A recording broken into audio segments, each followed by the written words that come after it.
All right, welcome everybody. Another episode of the Southern U Podcast. I'm joined as always by the man, the myth, and the AL deer legend, wildlife extraordinaire, Mr. Matt Brock, as he takes a swig of OJ. I hope he spills it. I think it's choked. And Mr. Jeremy Ferguson would. of Wildlife Consulting Services, Tut Land Company. I feel like I'm a little hot right here. I'm going to turn myself down just a fuzz. Better. You do look pretty good today. Well, appreciate it, man. Do what I can. Yeah. Guys, today, I guess we can kind of recap a little bit. We had some fun on a little excursion in Leeds, Alabama last week. And we got to see an actual drone. We'd call it an agricultural drone, I guess. Yeah. Getting to spray some herbicide and distribute some fertilizer with the use of a drone. Fertilizer. Yeah. And obviously we made the fertilizer application, and it didn't rain. Obviously. Which is awesome. Yeah, that's great. There's hope today, maybe. But is there hope today? I don't know if it's going to rain or not. A little bit down that way. Not much. That'll be good. But it was cool because that was a sunflower field that we're, obviously getting prepped for a massive dove hunt. And last year was a success, and I think they're expecting similar results this year. So Yeah, maybe better. Yeah. So I don't know. I was just going to get you guys, if you wanted to, maybe talk about that a little bit, just how what the application was and why use a drone instead of using traditional methods. Does it make sense? Is it cost effective? Is it out of this world expensive? Well, number one for us, it was a trial run. I mean, we kind of set it up that way. But as luck would have it, when we were planting, we ran our backs up against the wall with some equipment. It's a place that I cannot get my truck and trailer into. So we're having to borrow and rent some equipment and having to get it back in a timely manner was kind of hitting us, and we didn't get the opportunity to put out any fertilizer while we were there. So I said, well, shut up. Gosh. So y'all got to say it I right. thought that I was the oddball because I didn't say fertilizer. Like I didn't say fertilize. I don't know where y'all get that. I thought it was fertilizer. It is fertilizer. I've always thought that's what it, but nobody. I was like, fertilize a field Yes. with fertilizer. okay, Get it right. are y'all through? no, I'm not through. I'm like, okay, I guess I'm the oddball. I'm not calling it the right thing. Now, when he is far enough south that he's not mountain. People in South Mississippi said the same thing. Every one of the people down there that I work with. Damn, man, I'm sorry. You just the smartest guy around. I'm just saying. The only one that does it right. That's right. But we did not get the fertilizer put out. There's too much irritation in his inflection. There's about to be a lot. And something else is going to be irritated, your nose. I thought we were going to get to see y'all scrap a little bit. I'd like to see You saw him try. run from me. Oh, I just didn't want you to fall on me. Yeah. Of course, you also noticed I didn't chase him either. No. Well, I'm not going to. I know I don't have to fight him if I can outrun too him. hot for that. Yeah, Way too hot. It was brutal, brutal hot. But we didn't get the fertilizer put out, and I went ahead and did put out the pre-emergent application. So you notice we didn't have a lot of weed issues. The pendimethalin works great for that. By the way, I mean I think we're at 45 or 50 days in ish now planting, and still got pretty clean fields. We had some problems with Johnson grass and some volunteer millet from a couple of years ago coming back. And the millet didn't bother me, but I did not, under any circumstances, want the Johnson grass in the field. So I figured we'd just go ahead and spray. And we're going to lose the millet because we're spraying a grass selective. Those are clear field sunflowers, so we could have sprayed a lot of different things on them, but all we did was make an application of clethodim at this point to try to knock the grasses out. Gotcha. And is the Johnson grass just because it's so competitive, like it'll just choke stuff out? Yes, there was a seed head or two, and of course they've been sprayed now. But Mark, that manages the place, I'm gonna get him to go in and we'll cut those seed heads out so that they're not dropping seed in the field. Johnson grass, man, it can take over. I mean, it's awful. There's plenty of herbicides out there that'll take care of it, but I'd rather be a little proactive and try to fight it early on, as to let it get a hold and have to deal with it for a couple of years. Because really, our plans for that farm is really to establish a lot of annual clovers and probably some rye in there this fall for the deer plots. And from here on out, we're going to plant green, even with our sunflowers. We'll row plant them. Mark's going to get a row planter so he can plant so that we don't have to try to get a drill in there. And you can see by the aerial footage that we got that a drill is just not intended to plant sunflowers. You can tell we had some areas that were too thick and some areas that were skipped and, things like that. So I've noticed planting them in a mix is okay, but planting them in a solid stand with a no-till drill, it just doesn't feed quite right. Mm-hmm. So, by the way, shout out to Mark and Misty. They're just good people, and it was we cool. all left there with a sack full of groceries from the garden. I've been eating turnip greens and squash all weekend. There you go. So yeah. Cool. Well, that kind of leads into the topic of discussion for today, and at the, advice of the two biologists on here, they said we need to talk about some trees and tree plants or tree planting prep, those sort of things. So,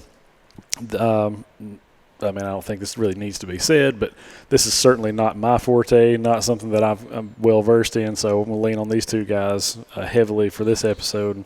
I got a few questions, and if they sound stupid, it's probably because they are. We'll let you know. Let me know.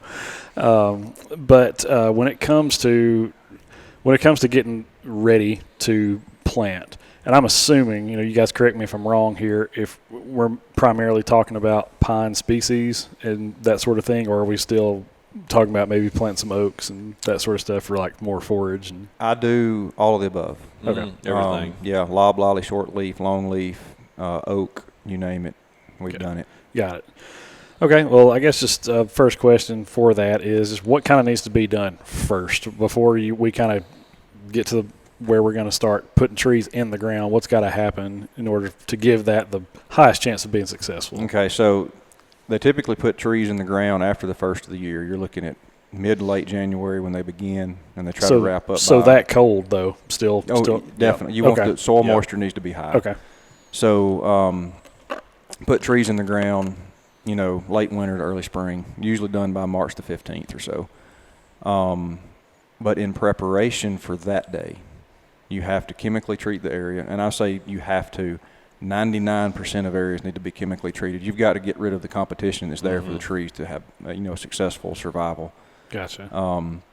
We typically do that starting about now. Just a couple more weeks, they'll begin spraying late June through July and August.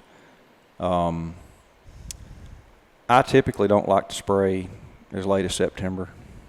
You run into some really dry, hot weather. It's hot and dry now, but when trees are not actively growing, the chemicals don't do as good a job at mortality. Gotcha. So our site preps are generally done by the 1st of September. Yep.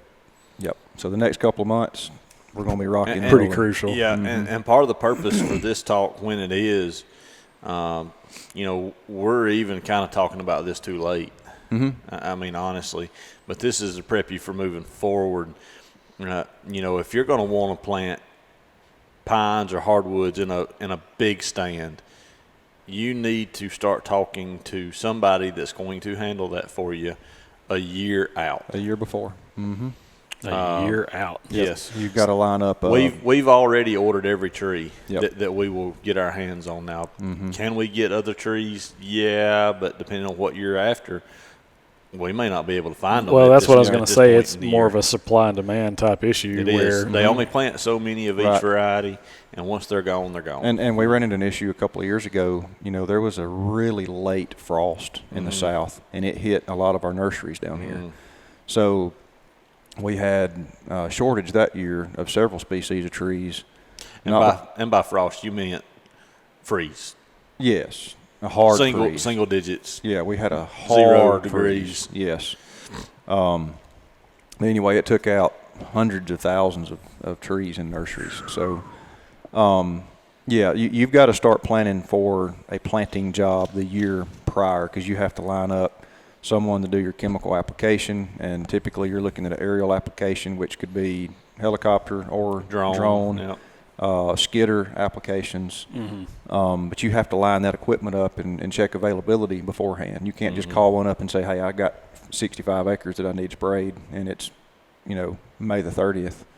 They're like, well, I've already got all my jobs lined up this year. Yep. You know, so I'll get to you if I can. But Yeah, and honestly, it's easier to sneak something like that in than it is Yeah. finding the trees. Oh, yes. You can typically get the spraying and stuff done, but you may have an issue finding trees at that point. So you don't want to line up your chemical applicator if you're not going to be able to find the trees. Right, yeah. One has to kind of follow the other and make sure. Yeah, I mean, Matt mentioned the late freeze. I mean, there were countless people across the southeast that had properties prepped and sprayed, and they didn't get to plant. Ooh, man. So you're talking about, Another $100 to $140 an acre to redo that the next year. yeah, I was going to say, I mean, you're talking about significant expense where you have nothing to show for it, really. Is it? And so, and I guess too, something that I mean, it kind of falls along the same lines here, but is there a difference in the site prep for, say, you're planting some species of pine versus oak, or are they virtually the same? Is there a difference? The steps that you take are typically the same. The chemicals that are used will definitely be different. Yeah. Okay. And they will be different across the landscape. It depends on what species that you have that you're fighting. If you have a bunch of waxy leaf waxy leaf oaks or something like that, then you're going to have a different chemical.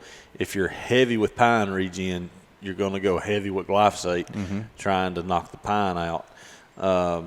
You know, you may have something else thrown in there if you've got an invasive, a kudzu problem. If you got kudzu, they may throw something else in for that particular. So spray every job. site's going to be a little bit different. Okay.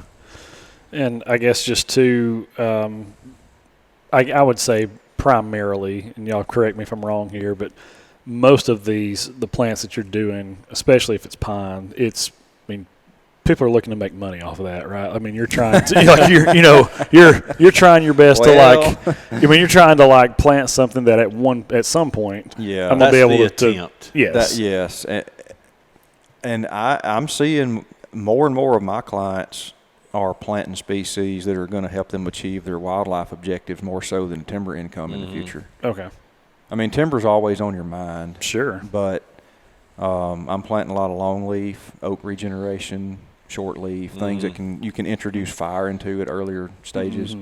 That's kind of a shift that I've seen. okay, Yep, and it's been a pretty dramatic shift I'd say the last 10 years. really, Oh, yeah. From what to what? From all industrial pine to more wildlife, more wildlife friendly I got you. plantings. And don't get me wrong, look, if I had to pick, if I wanted to manage from a biologist perspective, if I wanted to manage 2,000 acres in the river bottom or 2,000 acres of upland pine, I'm going to pick the pine all day long. Absolutely. Because I've got so many more options. But that's just me. Sure. Let me see. I've got another one right here. Let's talk about soil type too. Is that going to dictate what trees you're able to plant and which Yes. ones you got to stay away from too? Yes, I always tell people, don't try to plant a tree in an area that it don't naturally want to grow. If it's not an oak site, don't plant oak. If it's not a longleaf site, don't plant longleaf.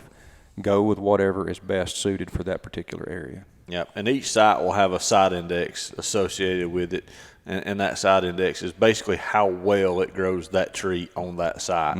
And although it may be a site that's okay for pine, loblolly pine, the site index may be, over 100 at, for shortleaf. Okay. So it may be more suited for one variety versus the other. And of course, pines are different than hardwoods in the respect that we've gone a long way in breeding and crossbreeding those trees to where we, all these different families will be suited for other sites as well. Like up here, we're planting a lot of Piedmont family trees, and down south, they're going to plant coastal varieties. If you put them in the wrong place, they're not going to do well, even though it's a loblolly pine and it's supposed to do well. The wrong family may not. Gotcha.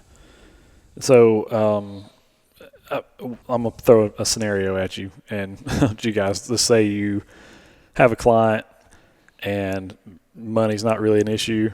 The client says, I want more oaks here so that I can hunt over them at some point in my life, or my kids can, or something like that. And you're going, hey, look, this is really not the best environment to plant whatever oak species the guy wants. But he's just adamant, going, I don't care, whatever it costs. You know what I mean? Is there a way to remedy that soil situation to where you can make that guy happy, or do you just go, hey, look, man, I'm sorry, there's just no way for us to do this? Well, I mean, look, it's his money, his property. We're going to tell him this is not advisable. But ultimately, it's his decision. Right. And so I've planted plenty of stuff on sites that they didn't need to be there. I still plant food plots in manners they don't need to be planted. I've argued till I'm blue in the face. Well, that's what I was getting at. Like, yeah. you're gonna do you guys run into clients that you're like, Absolutely. okay, look, it's your money, we'll do whatever you want, but understand it's probably not going to work. We occasionally run into those people that say this the best that I know how. They've been very successful, most of them, in what they've done. So their opinion of how much they know about things is pretty high because they're trying to be self-learned. And sometimes they know better than we do until something fails. Right. And then are they still pointing the finger at you, or occasionally going, well, that dadgum biologist didn't do this right? Yeah. And occasionally, that happens. I have a client that happens to me every year from a food plot standpoint, and every year I'm like, we have the conversation of this isn't how this needs to be done. You've got too many deer. Your soil is terrible. If we will work on those two things, you can have great, pretty food plots that you can see from your lodge. But until he addresses having too many deer and he addresses terrible soil, it's not going to be successful. Right. But I continue to help him because really nobody else there to help him in that part of the world. If I were able to walk away, I probably would. Gotcha. Maybe he's not listening to the podcast. Huh? I said maybe he's not listening. Maybe he is. Yeah, I say maybe it's in spite of the podcast. Well, going back to the oak situation, sometimes I try to think a little bit outside the box. And what I have noticed on oak plantings in particular is that they don't do well if they're off of an oak site. And by that, I mean if you're planting any type of hardwood native to the South, it typically does better in alluvial floodplain. If you get outside of that, that's a big word. Explain what alluvial means. Let's just say that you've got a river or a creek, and the area adjacent to that is in the historical floodplain. Okay. That has a little higher water table. When you step off of that into the first high ridge, you need to quit planting oaks. Okay. I have not had a highly successful oak planting outside of that situation anywhere. And in those cases, what I recommend doing is after a place is clear cut, see what tree species are there. If you have some oak regeneration coming up naturally, treat that stand to select for those trees and let it go, Okay. rather than introducing seedlings. Okay. Now, this may not, we may be talking about two different things here, but my brain goes to what I'm most familiar with just Jackson County primarily. I was hoping you were going here. So you're extremely mountainous, boulder. I mean, stuff that's, size That size of your- historically grows great hardwood timber. Yeah. And so, like, what do you say to that guy? Like, man, you go to Jackson County that's loaded with oak. I'm going to recommend not regenerating that in oak timber. Yeah. Not Well, putting it in the ground. Well, and simply said, it's not needed. No, it's going to come back. Yeah, they're going to come back off root sprouts and stump sprouts and things like that. You rarely ever see hardwood regenerated in those mountains by planting. It's natural regen. Yep. Gotcha. Okay. Well, that's interesting because I knew somebody was going to jump on that at some point. the oaks. Generally, when we're planting oaks, they're in a site where they have not been in recent history. True.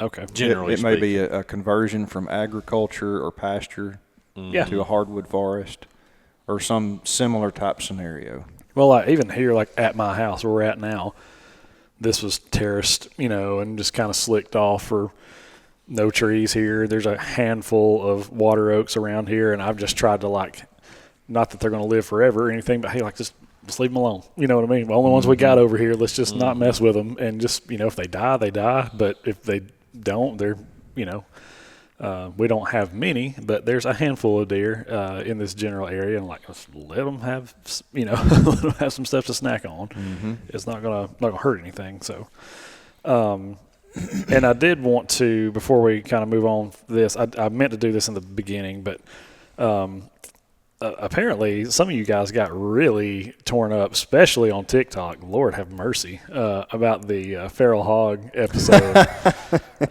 We've had, I won't say backlash, but some interesting comments. I believe there's one guy that said something to the effect, I can't remember now, but it was like, hogs are the greatest resource that we're trying to throw away, or something like that. He has absolutely no idea what he's talking about, and his opinion is irrelevant. It is. It's irrelevant. If you have a positive attitude toward hogs, your opinion is irrelevant. I didn't say it, man. Don't come after me. I'm Come after sorry. him. I did like the one, and he said it. I mean, he said it. Hogs aren't a problem where I am. Okay. Well, you don't have many hogs. You don't have a problem. Yeah, it's not a problem. And here's the thing that gets me, I guess, on some of this social media stuff. Preach. You can, let's just say, we can make a comment like, there were people that were arguing about how many piglets a sow will have. Nobody on this podcast said they don't or can't or won't have 8 to 10 piglets. We said Average. Okay. So when you reply with, you don't know what you're talking about because I've seen it. We have 2. Nobody argued that. It just doesn't happen much. Right. It's not the average litter size. Right. You're looking at 4 to 6. 8 or more is very unusual. Not that it don't happen. In some populations, it happens quite often. But if you look across the board, that's not the average litter size. Right. So people take things And that it's you been say. well researched. Right. I mean, you can. We will make a general comment, and people interpret that as an absolute. Yep. And y'all cut it out. Just listen to what we say. Well, there's a guy that is in East Texas that I thought it was very interesting. I really do enjoy the Banter. yeah, I enjoy whoever it is that listens to this podcast or finds us on social, it's not that we don't want to, we're happy to talk to you and happy to discuss and have discussions. I don't know. Matt just kind of shut Yeah, I down know. there. Maybe Matt's not. But maybe Jeremy might. I can't. People who think hogs are a good thing, I'm done. I'm not. There's no discussion to be had there. There you No. go. So don't talk to Matt about pigs. Talk to us about pigs. If you like them. But there's a guy in East Texas that was he commented on a clip that was saying, can you eradicate a hog population? And you said in its infancy, early on, if you have a population that just shows up out of nowhere, Right. you can get on top of that and remove them and not have a problem anymore. Right. If it's farther than that, you know, if you've got pigs that have been on a place for 50 years, You can forget it. forget it, hang it up. Not going to happen. And this guy just, well, you guys, we got thousands and thousands of acres of pine plantation in East Texas. Why don't you come over here and tell us what we ought to do? Tell us how to get rid of them. Like, dude, Ship sail for that guy. yes. Yeah. Like, I mean, did you But listen to here- the clip? Like, Yeah. what did No, it say? some people don't. They hear one sentence that they disagree with, and they don't hear anything else that's said or spoken the rest of the time. So, anyways, I mean, bring it on. We love talking about this stuff, and we love having discussions. Matt might not talking about pigs, but we like talking Nah, about. I mean, I'll discuss it with anybody until you Yeah. tell me you like pigs, and I'm like, okay, never mind. We can Wasting we, my breath. we need to do a Facebook Live and just let people roast on Matt. Yeah. Just They do it anyway, so it don't matter. that's true. I mean, I'm used to it. Oh. Doesn't hurt me one bit. Hey, look, if you're going to be a legend, you're going to have to gotta take the be heat. able to take it. That's right. And That's Matt it. can take it. Y'all got to hush. So, anyways, I just wanted to say, listen, we love you guys. Keep. Do you really? Yeah. Yeah. Love you guys. Keep sending it on. Keep bringing the. That's why we're doing it That's right. I mean, if we can't. for good or worse. Oh, I mean, you can't agree to disagree. Then, like, what are we doing? You That's know? right. So, Oh yeah. anyways, but back to tree stuff.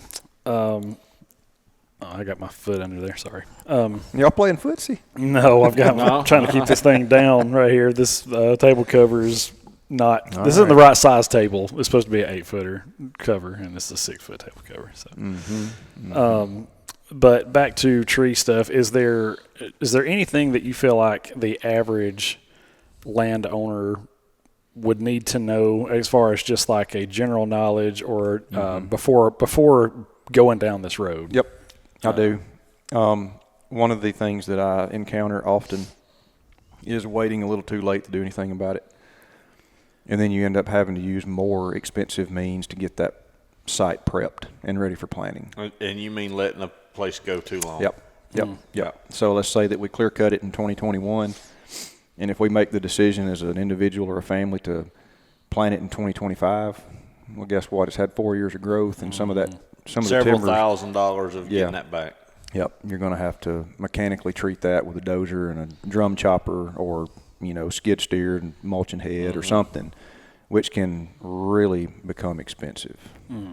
Best case scenario, clear cut it, let it sit out a full growing season, spray it, and plant it, in succession. It needs a full year or a full growing season of good warm temperatures before you spray it. Gotcha. Because you may miss some species kind of hiding out in there if you don't wait but a partial growing season. Some of them tend to like germinate a little bit later than others, and Yeah, that sort well, of thing. Or, yes, and some others may get taller and protect some of the others. Really, one of the biggest things that one of the biggest species that won't show its face throughout the entire stand unless you give it a full year is pine regen.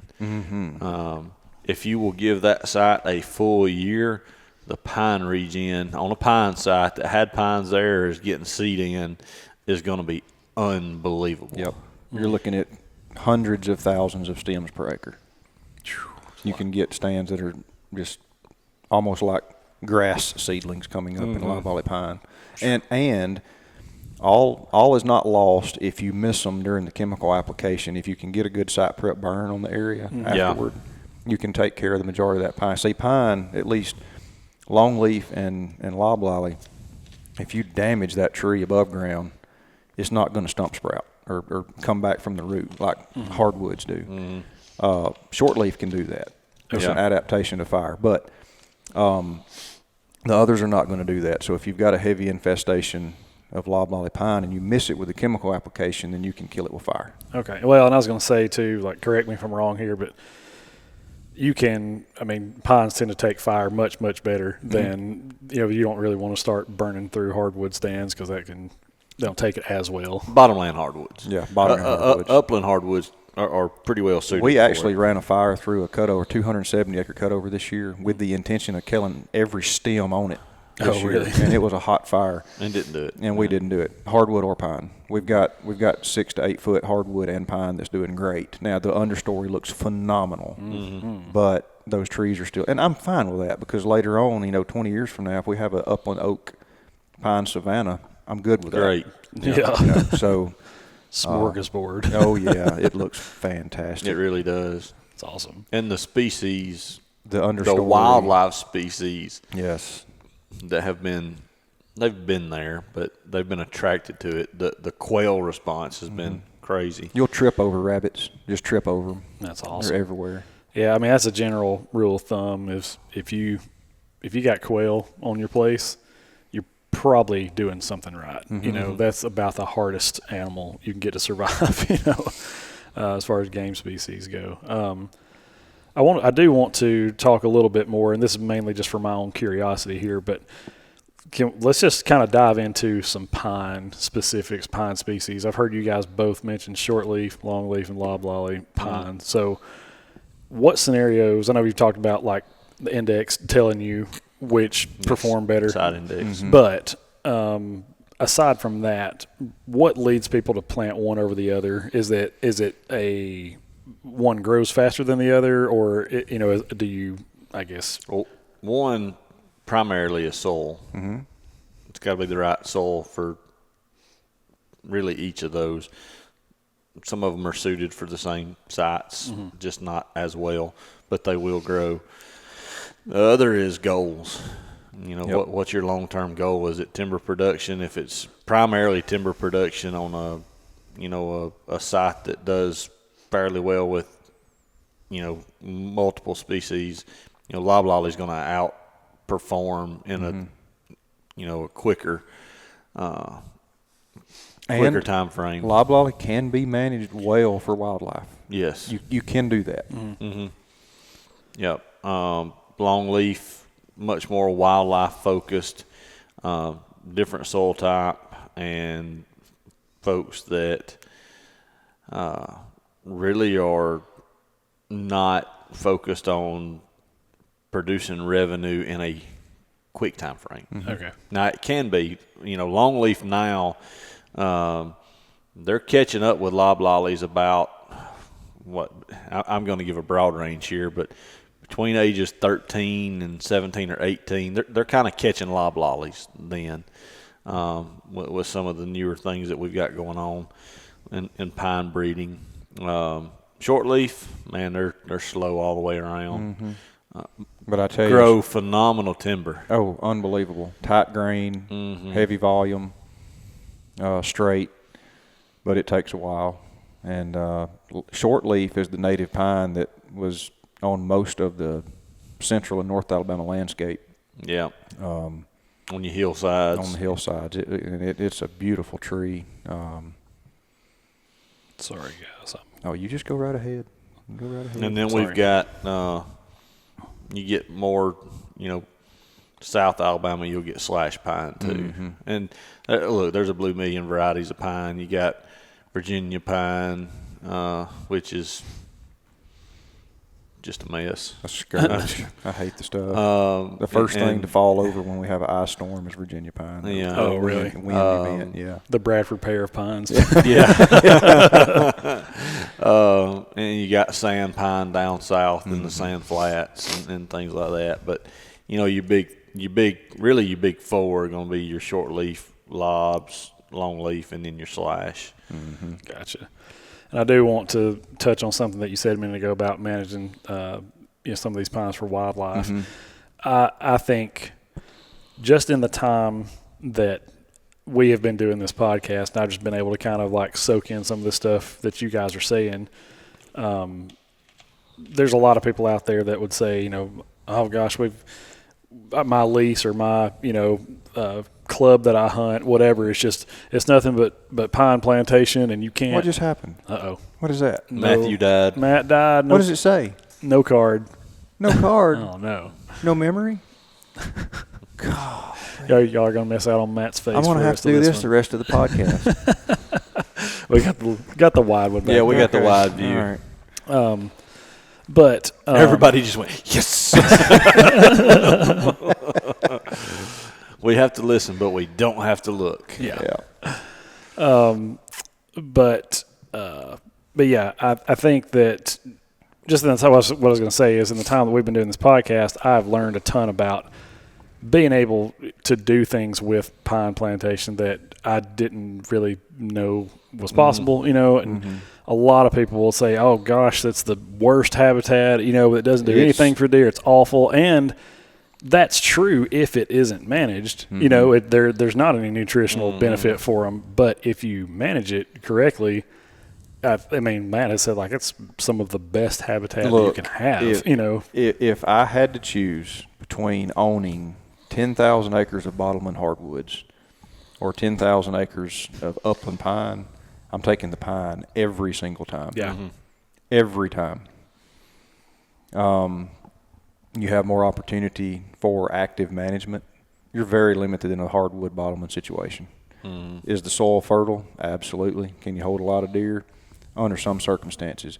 If you're not managing that understory, then no, you're not going to be able to hold a lot of deer. Yeah. Even though you have fertile soil. So in uplands, you can, whether they be pine or hardwood, even the upland hardwoods are adapted more to fire than bottlemen hardwoods.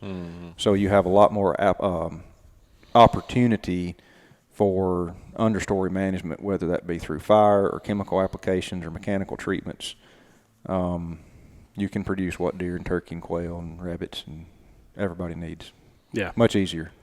Yeah. And that's like, you know, kind of what I guess you have your eyes open on some of this stuff. You're like, man, got nothing but pines. What are these things going to eat? Pine straw, you know, whatever. And well, if you're managing for pine straw, then Yeah. You know. And look, that's obviously that's a big business. Oh yeah. There's a lot of businesses that you know are made up of because of, you know, just industrial pine plantations, and you know, markets dictate, you know, what's planted, and government programs help, you know, over where Matt and I are. What was it, the mid to late 90s? There was a huge push of planting pines through NRCS programs. And you know what we don't have over there? A pine pulpwood market. So you know what's standing all over 2 or 3, 4, 5 county area? Pine pulpwood. That cannot cannot go anywhere. Can't get a buyer to look at it. It's standing there dying, and really having a lot of disease issues, fire issues, stand decline issues, because a government agency pushed planting something where there was actually no market for it. And now, which I'm kind of glad to see the push for more wildlife-oriented, you know, timber stand. But now you asked a question a few minutes ago about what drives people's decisions. Ultimately, it is the site. But there are people making decisions based off the funding that they can get. There's a lot of cost share out there. There's a lot of cost share. Big cost share. Yes. So, you know, if you can get 100% of your pine planting paid for, if it's long leaf or if it's short leaf or a hardwood forest, who's not going to say yes to that? Sure. Absolutely. Well, it's all good stuff, y'all. I don't necessarily have any other questions for something that you feel like we should have covered that we didn't. I guess it'd be the time to throw it out there. Biggest thing is make these decisions timely. Start a year in advance. As soon as you know you're going to start cutting timber, you need to have the decision made what you're going to do with that when that timber harvest is over. Yep. And while they're harvesting that timber, you need to be working with NRCS consultants like Matt and myself, foresters, you know, whoever's helping you through this process. Start lining that up so that you have everything in place. Because if you don't, you're going to end up with your back against the wall, at least in one step of that process. Yeah. And that can cost you a lot of money. Yeah, and last year, hey, some things happen that you can't really control. Last year, we had everything site prepped chemically, and then we went through a burn ban for weeks and weeks during the prime burn season. So we were scattered. You know, we were running around trying to get site Burn prep where burns you done for 3 or 4 months worth of work in 3 weeks before tree planters got here. Yeah. And it became very hectic. You can't do anything about that. You're totally, That's right. at the mercy of the weather. But, things are going to happen, but just plan ahead. That's the biggest thing. Just have a plan before you make the decision, hey, I want to replant this. Well, you should have thought about that, like Jeremy said prior. Figure out some basic understanding of what this stuff costs. Yes. Fire lanes, they're necessary. You got to have them. Nobody is going to burn for you if you don't have fire lanes. Very adequate fire and even lanes. your aerial herbicide folks prefer having fire lanes because that gives them a boundary that they're supposed to stay within, and they can see that from the air. Even though they may have it on GPS. Yep. Right. Yep. When you can look down 60 feet below you and go, okay, there's a very clearly defined boundary right here. They can drop in, apply where they need to, and move on. So, fire lanes are going to be different as far as cost goes, depending on what time of topography you're in. The topography is drastically changes things. The size of the equipment, the topography. What are y'all linear foot? Just I'll just say this: we are averaging, depending on the site and the topography, $1,000 to $1,300 per mile of lane pushed in. Yeah. Okay. So that's right about. We're higher than that, but that would make sense because we're in the mountains. Y'all are in rocky terrain. We're closer to that $1,500-$1,600 a mile. We did an NRCS contract where the NRCS would pay up to, I think it was 25 cents, 26 cents per linear foot, and I said it's not going to happen. And they said, well, it's got to happen. That's what we got. I'm like, it's not going to happen. I said, we're going to be double. And we were more than double. We were actually 69 cents per linear foot, and that was a quick job on that site because it was brutal. Number one, I wouldn't even put a machine on, my butt in the machine. I'm not an operator. Right. But you got to understand all these things cost. None of them are cheap. Herbicides fluctuate on an annual basis depending on what petroleum's doing. So one year you may be able to spray for $97 an acre, or that's what you did, 3 years ago on stand down the road. Well, it may be $130 an acre this time. All this stuff fluctuates quite a bit. And there's nothing getting cheaper. Machines aren't getting cheaper. No, and labor, most of the crews that do this are out of Guatemala, the tree planters, the hand crews. So their labor rates can change. Yep. And depending on how depending on how elections go, work visas. Yep. That situation changes, and that makes things tighter. Something nobody's thinking about. Yes. I mean, look. We had a crew last year that couldn't get across the border. They couldn't get into the United States to start planting. Yeah. People running across the border every day illegally. And without getting deep, into politics, most people here in Alabama, where we are, we're a red state. Trump carried red state, but from a forestry standpoint, he had some policies that didn't help us any, that actually really hurt. Did some of the other stuff take care of that? From most of our perspectives, yes. But, I mean, things that you wouldn't think about impacting how you want to plant or what your timber market is doing, I want to cut, impacts it, and you may not really understand how deep some of that stuff goes. Right. Gotcha. Well, guys, I think that's pretty good.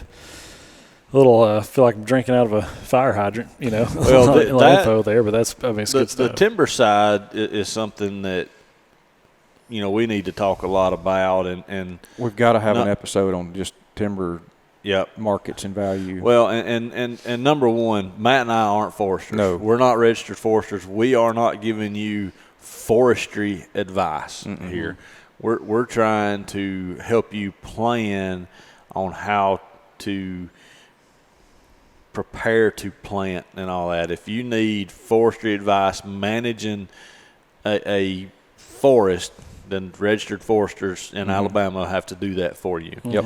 And I typically bring one in. Yeah. I mean, if a landowner's got timber they're wanting to manage for any reason other than wildlife. I can give them recommendations on wildlife management, which Yep. involve their timber, but I cannot handle any timber sales recommendations on that. I always bring in a consulting registered Yeah. forester. And we're the same way. Now, I can, being a real estate agent, I can legally sell timber in the state of Alabama, which we do. But when it comes to doing any kind of forestry-related advice, I have a network of about 4 or 5 guys, depending on what part of the state it's in. When I know that there's, timber management involved, I'm calling Scott, Joe, Ted, one of those handful of guys and say, look, we're handling the wildlife. I really need you to help us with the timber stuff. Right. That's cool. I mean, I think there's I know it's legal ramifications there, but it's also, I think it's just wise to sort of stay in your lane and do what That's it. do what you know, and let somebody else who's an expert in a different area handle that because it benefits everybody. But well, I guess that'll wrap up this one on tree planting, kind of planting prep. And guys, listen, here pretty soon we're going to be doing another kind of listener Q&A. Like I said before, we do value your opinions. We value your input and certainly your support. Taylor and I do. Yeah, I don't know about Matt. But Y'all, look, I love having healthy debates and discussions. And except for Just pigs. just know except for just know pigs. that if you're in a healthy debate with Matt, you're wrong. No.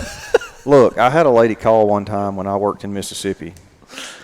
She tried to argue with me on the phone of the benefits of fire ants. Why even have that discussion? What are you going to You're gain? a paid government employee. But You got to listen. What is there to gain with having a discussion with that human being? Oh, I understand. Yep. It's about like and it's common here, very, very common here in North Alabama, to the sheer volume of mountain lion sightings and really Black Panther sightings. Mm-hmm.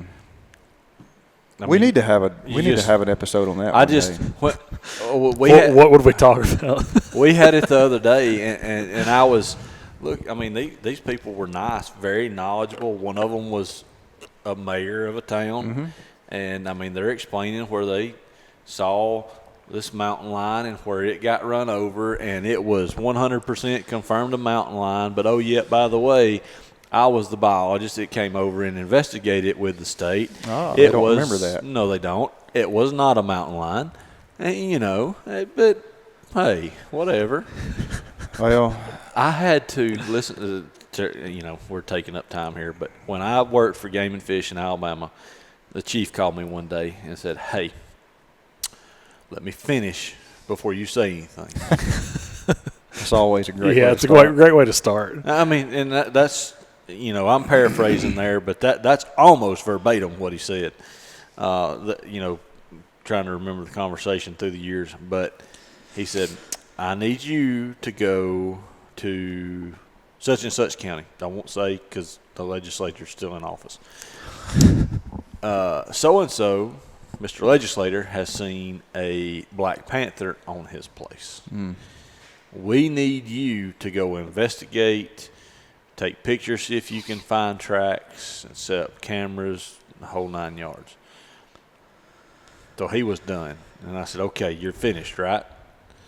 Yep. You want me to go do what? He said, I know, but this is something you've just got to do. And he said, you have got to figure out a way through this without insulting this guy. I was like, I'll try. Challenge Look, accepted. I have people. Are you done? Yeah. I did do it without insulting the guy. Well, good. Okay. I know people that I have tremendous respect for and have known my entire life that think they've seen large black cats in Alabama. Don't know what they saw. I don't know what they saw. But it wasn't that. It wasn't a large black cat. Right. It's a mistaken identity. It may have been a large black house cat, but it wasn't a mountain Well, hey, lion. I can raise my hand. Me and a forester that worked at Soterra with me years ago, a guy named Brady Cox, really smart guy, good hunter, knows wildlife. We're in the big track there in St. Clair County where you and I have done some work riding through there, and it's dark. I think we'd been planting or something, so they're really late. And we're going by a huge food plot, and something black just hits the road, boom, one time, and gone.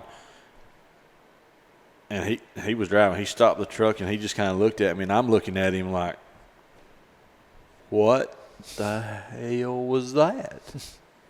We both know it's not what it looked like. Right. But it was kind of like, what was that? Yeah. You know, we got out of the truck and walk up there and look, and there's a coyote track in the road. So it was a black coyote that just bounced, you know, across the road right in front of us. Yep. But I can see how people mistake that. But Oh, I can too. But that is a hill people die on. It is. And I don't know why. I don't either. Yep. We can have an episode on that There you go. one day. Yes. We Yeah. can. We should. We Southern swamp monsters. And we need to do that, and we need to do something like poison ivy and poison oak identification, because every vine is poison should. ivy apparently. It would be good to have like a toxic plants education, Yeah. like in the field. We need to be out in the field and say, this is what it looks like. Yeah. This is where you find it. Try it. Get on it, Taylor. Let's get on it. Yeah, let's get on it. I got to have both of y'all here if we're going to do that. No, we got to have you out there. Yeah. All right, now we're going to rub this on Taylor's back and see if he breaks out. Oh, guys, thanks so much for hanging out with us. Hopefully that was informative and found it helpful. We've got another episode coming at you here pretty soon. And like I said, we're going to do more, another kind of listener Q&A episode where we take your questions and try to answer those the best way that we can. And you guys usually throw out some really good stuff, and we're happy to kind of pick the brains of the two biologists in here and see if we can come up with answers for What's left of them. you. Less every day. Thank you guys so much. We'll see you on the next one. Out. See ya.